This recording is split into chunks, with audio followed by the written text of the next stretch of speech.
존경하는 의장님, 도지사님, 그리고 교육감님, 선배 동료 의원 여러분, 언론인 여러분, 누구보다도 경기도의 주인이신 도민 여러분, 안녕하십니까? 정의당 의원 송치영입니다. 저는 오늘 경기도 의회의 민주주의에 대해 말씀드리고자 합니다. 지난 2월 지방선거에서 민주당은 52%의 정당 지지율로 경기도 의회 의석의 95%인 135석을 차지했습니다. 많은 사표를 발생시키는 소선거구제 선거제도의 폐해가 극단적으로 표현된 선거 결과라고 생각합니다.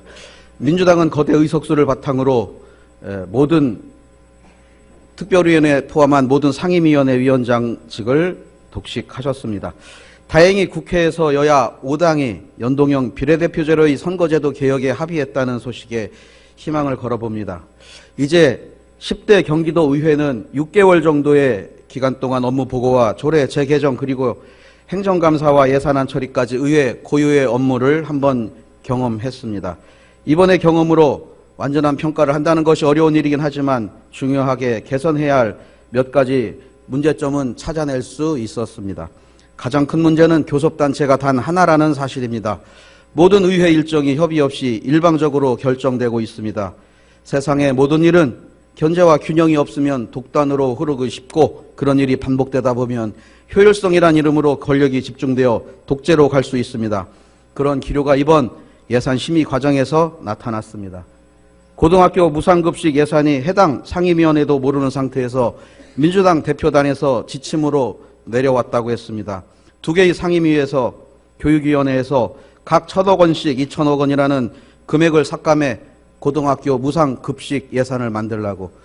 정의당 의원인 본 의원은 공식적으로 반대한다고 했으나 실제 제2교육위원회에서는 소위에서 500억을 과감히 삭감해버리는 결정을 했습니다. 다음날 오후 민주당 대표단은 내년 2학기부터 실시하기로 한 협상이 되었다며 삭감한 500억을 원상 회복하라 했고 제2교육위원회는 예산소위에서 다시 개수 조정에 들어가 밤이 깊어서야 상임위 예산안을 처리할 수 있었습니다. 이렇게 하면 집행부 버릇이 고쳐집니까? 이번 예산 심의 과정을 거치면서 허탈한 마음을 감출 수가 없었습니다. 다른 하나는 정의당 경기도당이 지난 11월 7일 기자회견을 통해서 밝힌 지방의원의 겸직 금지와 관련된 것입니다.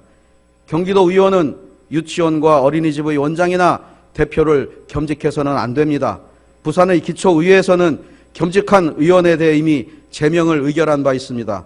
본 의원은 기자회견을 만료하시는 민주당 지도부의 부탁에 당장 사퇴하라 하지 않고 문제 해결 전까지 의원 자격을 스스로 정지할 것을 요청하였으며 특히 예결위원장의 역할만은 안 된다고 분명히 말했습니다.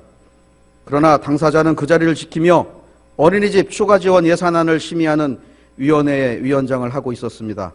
자기한테는 관대하고 내로남불하는 태도로는 의원들끼리 말로만 존경받지 도민들로부터 진정한 존경을 받기는 불가능합니다.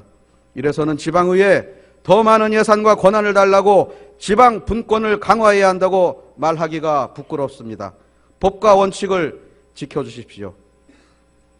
제도적 해결책을 간곡히 제안드립니다. 먼저 12석으로 되어 있는 교섭단체 요건 기준을 5석으로 낮춰주십시오. 같은 당내에서도 별도의 교섭단체를 만들 수 있도록 길을 열어주십시오. 경기도 의회가 경쟁하면서 발전할 수 있는 토대를 만들 수 있어야 합니다. 그리고 행정감사는 상반기에 하고 예산심의는 하반기에 해서 행정감사의 결과가 그대로 그해 예산에 반영될 수 있도록 하면 좋겠습니다. 경기도 의회의 발전과 역량 강화에 동의하시는 선배 동료 의원들의 관심과 협력을 기대합니다. 그리고 우리 정치권이 본연의 업무에 태만하는 사이 또 한 명의 비정규직 청년 노동자가 죽음으로 내몰렸습니다.